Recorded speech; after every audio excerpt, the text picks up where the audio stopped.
Right guys, so we should basically be ready to, file the nut slots down, and we're going to start with the low E nut slot here, and I have my Hosco files right here. So we're going to detune the string just to get it out of the way. We're going to make sure that we come in on the correct angle and just file back a little bit.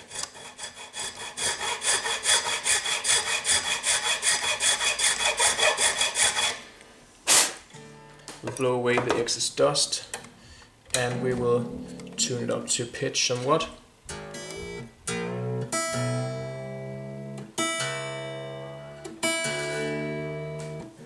And we'll basically see what we have.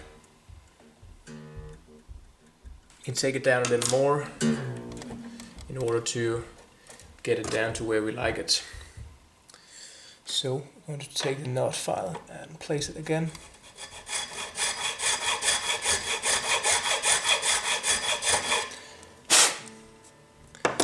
And we can place it again here.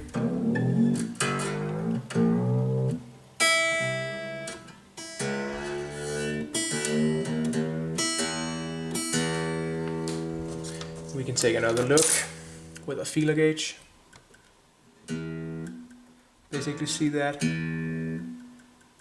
we have a little more to go, so we can continue working the nut slot down.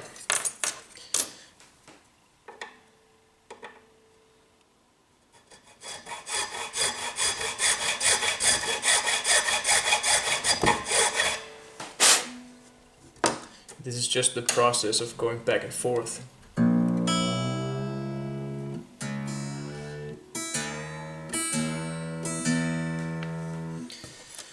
Take our feeler gauge again and we insert it to check it. We can take down a little more, so we're going to do that, and we should basically be there.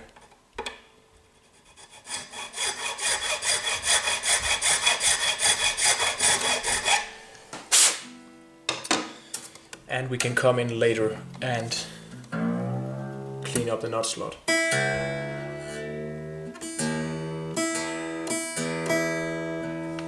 We can take some fine piece of sandpaper and fit it in the slot and just, clean up the nut slot.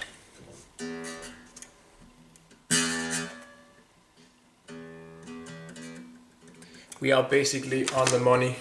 We could perhaps take just another swipe with the file, just a tiny bit.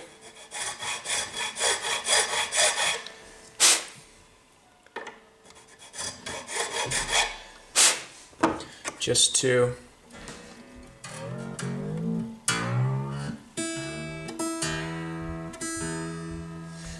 make sure that we are indeed on the money.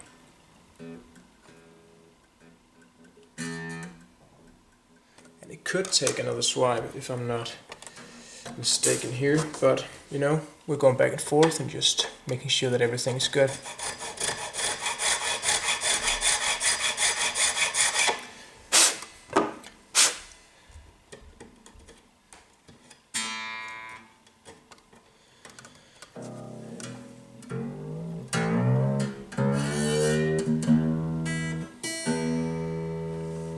And we can check it again.